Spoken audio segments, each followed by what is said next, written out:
Assalamualaikum warahmatullahi wabarakatuh. Halo warga Sukawedi. Ketemu lagi bareng saya Haris Colex di Mencekam, menceritakan email kamu. Dan kesempatan kali ini saya akan membacakan email dari salah seorang warga Sukawedi ya. Dengan judul Ampuni Dia. Langsung saja di Mencekam.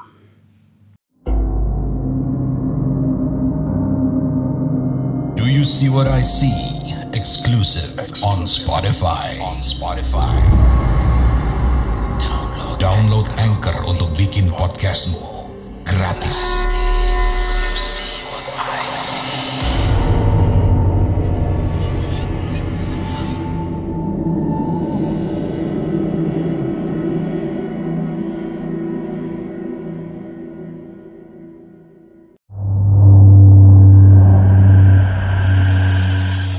Rumah yang kami tempati sekarang itu posisinya benar-benar bersebelahan dengan masjid. Jadi waktu ayah saya mencari sebuah rumah, bisa dibilang melalui proses yang lama dan alot. Hingga kami masuk ke sebuah kelurahan yang asri, sejuk, dingin, dan masih banyak sawah dibanding dengan kelurahan lain. Ayah sempat membuat beberapa top kategori rumah ya yang akan dipilih gitu, dan mengkerucut jadi 3 rumah yang menjadi perhatian beliau saat itu. Salah satunya adalah rumah yang berada dekat dengan masjid, sementara rumah yang 2 lainnya rumah megah ya dan 2 lantai. Ayah mendiskusikan dengan saya, kakak, dan ibu. Akhirnya kami memutuskan untuk membeli rumah yang ada di dekat masjid. Kebetulan rumah dekat masjid rumah 1 lantai. Ayah nggak suka ya rumah 2 lantai karena akan membuat penghuninya terbagi-bagi. Itu menurut beliau ya. Ada yang berada di lantai atas dan ada yang berada di lantai bawah. Lagi pula kedua rumah yang besar dan megah itu jauh dari masjid. Akhirnya singkat cerita nih, kami pindah ke rumah ini. Rumahnya benar-benar bersisian dengan masjid, dekat sekali. Ya berapa ya? Dekat lah pokoknya. Mungkin ayah memiliki alasan tersendiri ya, kenapa memilih rumah itu. Dan sampai sekarang alasannya nggak pernah diceritain ke anak dan istrinya ya. Tapi kan kami sebagai anak ya ikut aja apapun keputusan dari ayah gitu. Bulan puasa masjid berasa rame. Tapi setelah lebaran sepi lagi. Padahal banyak banget di situ rumah-rumah yang berpenghuni ya. Tapi kalau hari-hari biasa, masjidnya ini benar-benar sepi. Kadang yang sholat subuh hanya marbot dan kami sekeluarga saja ya. Kadang sholat maghrib nggak sampai 1 saf. Apalagi sholat duhur dan asar. Padahal ya gitu tadi, di rumah di sekitar kompleks itu banyak rumah-rumah penduduk ya. Airnya selalu hidup. Masjidnya selalu bersih, rapi. Daun-daun berguguran juga rajin dibersihkan oleh merbot. Kadang ayah juga ikut membantu. Kolam ikan kecil di depan masjid juga selalu dibersihkan dari sampah dan rumput-rumput yang berjatuhan di kolam itu ya. Jadi apa? Nggak tahu ya alasannya kenapa. Tapi saya pernah tuh. Ya waktu itu ya. Waktu masih usia 10 tahun gitu. Saya pernah tanya tuh ke ayah gitu. Kenapa sih ya orang-orang di sini jarang banget datang ke masjid, ramainya kalau bulan Ramadan aja gitu. Kata ayah yang lagi ngobrol sama Bapak Marbot ya. Ya mungkin kan kalau nggak bulan puasa, katanya banyak kegiatannya, banyak kesibukannya, capek kerja, jadi pas nyampe rumah mungkin lebih nyaman sholat di rumah. Gitu. Jadi kalau bulan Ramadan kan jauh lebih senggang kegiatannya. Makanya kenapa masjid rame di sini kalau pas Ramadan begitu katanya. Dan di sekitar masjid itu ada beberapa bedengan yang disewakan ya.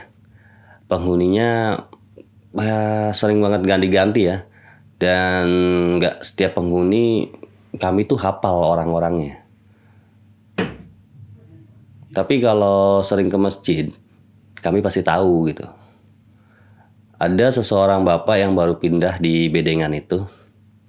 Bapak itu memiliki 2 orang anak yang kata tetangga-tetangganya, anaknya itu berkebutuhan khusus ya.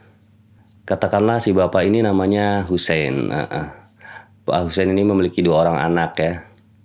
Yang anak pertama usianya 30 tahun dan yang satunya lagi itu sekitar 20 tahun. Tapi kalau lagi tenang anaknya itu mau diajak sholat ke masjid. Tapi kalau sedang nggak tenang ya, nggak mau diajak ke masjid gitu. Biasanya hanya bolak-balik ke jalan, meracau, sibuk sendiri, tapi nggak mengganggu orang lain kalau nggak diganggu ya. Anak-anak beliau ini bersih, rapi, setiap sebulan sekali dicukur rambutnya. Tapi saya nggak tahu pasti pekerjaan Pak Hussein ini apa ya. Karena kadang hanya terlihat sholat di masjid, kadang terlihat berlalu lalang naik sepeda ontel. Saya kadang nanya ke bapak gitu, istri Pak Hussein kemana sih Pak? Terus bapak jawab, sudah nggak punya istri. Kasihan ya. Itu jawab saya dulu. Karena lama-kelamaan Pak Hussein ini akrab ya.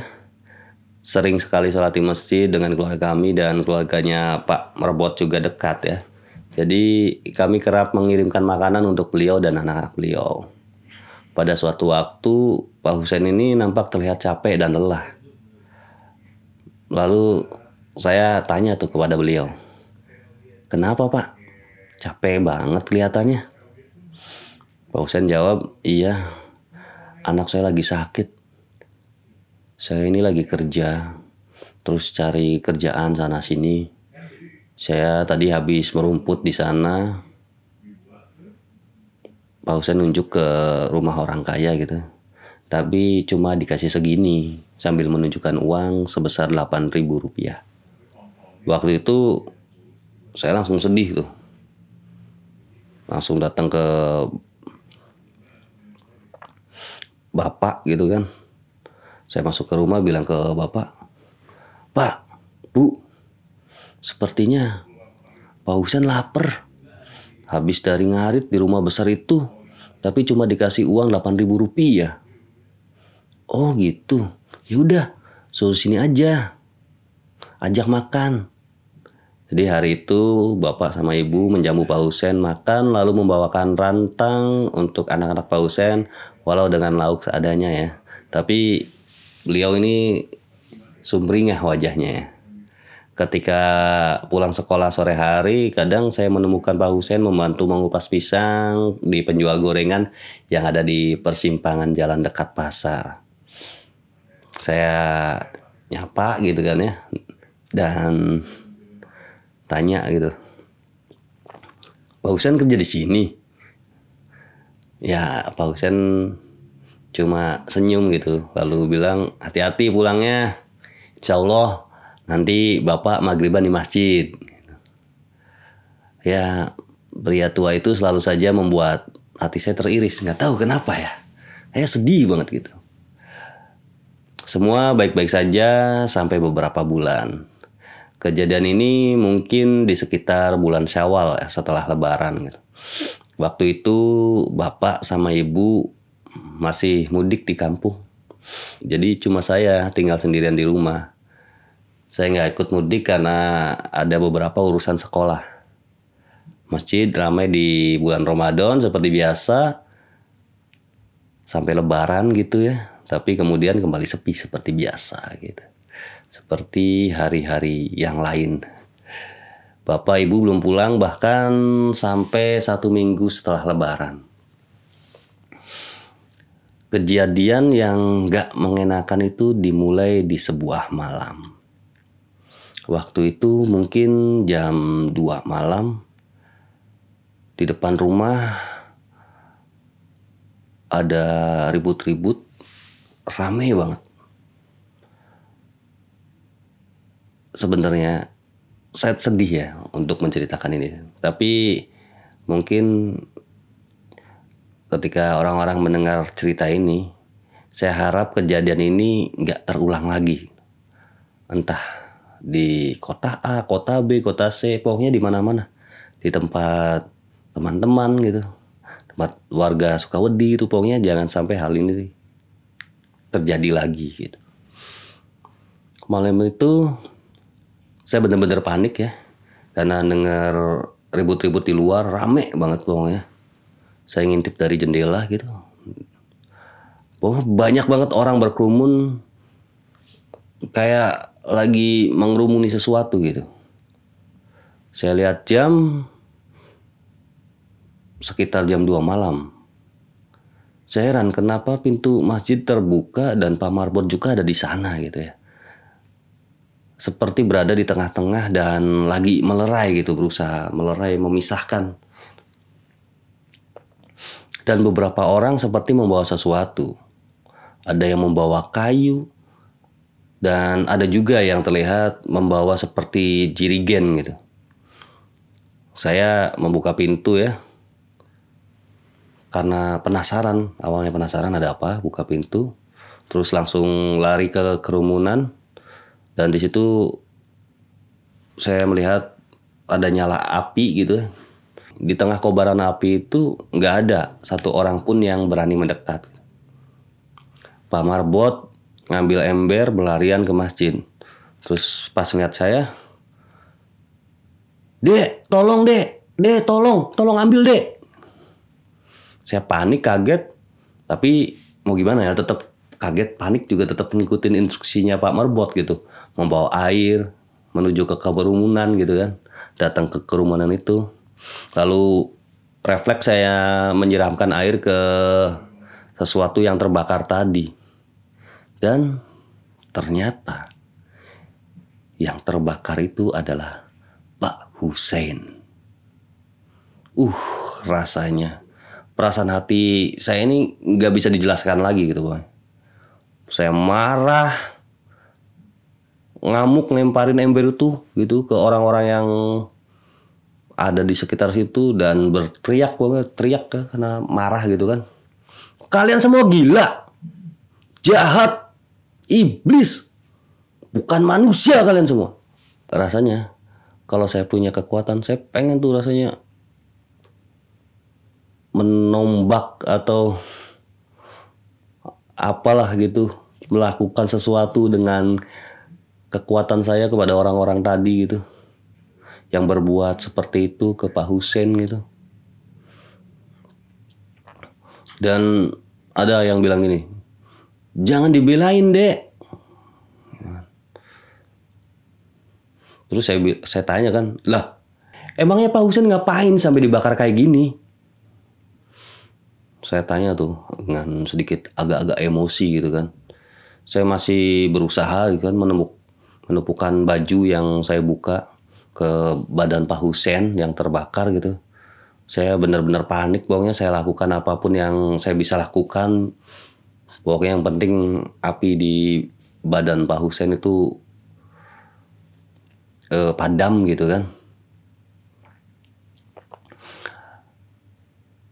Sama seperti jika hal itu terjadi pada siapapun itulah, pokoknya dengan terjadi ke orang-orang terdekat, pasti akan melakukan hal seperti itu gitu.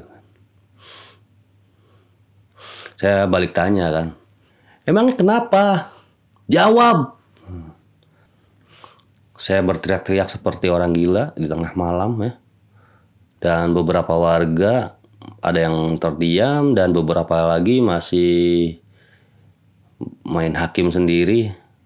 Dan saya masih memasang badan ya untuk Pak Husein. Jadi ada yang menendang, saya tangki, saya apa gitu. Pak Marbot juga ikut membantu saya. Dan Pak Marbot juga ikut berteriak saat itu. Sudah, nggak boleh main hakim sendiri. Saya bingung, benar-benar sedih, kecewa gitu kan. Teringat bagaimana Pak Husein makan gitu kan, bareng sama saya keluarga gitu. Teringat bagaimana wajah-wajah anak Pak Husein yang berkebutuhan khusus gitu. Ada yang bilang, jangan dibela dek, besar kepala nanti. Udah matiin aja sekalian.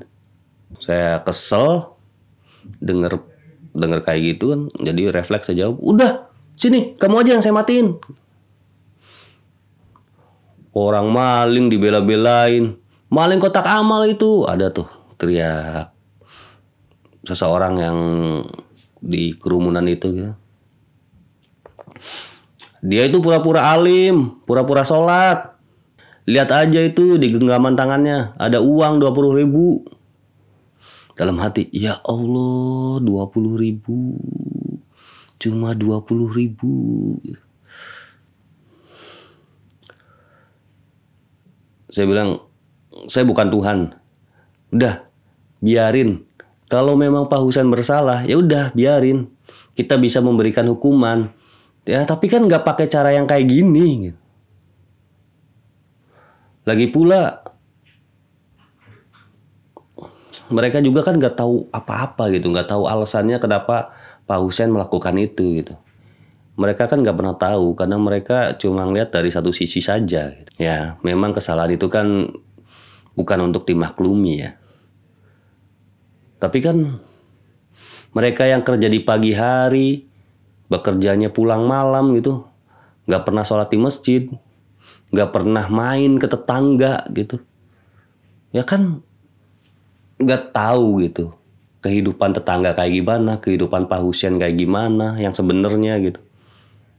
Tapi cuma karena satu kesalahan mereka berbuat semena-mena seolah-olah jadi Tuhan gitu, main hakim sendiri. Setelah itu saya langsung minta Pak Marbot untuk menelepon rumah sakit.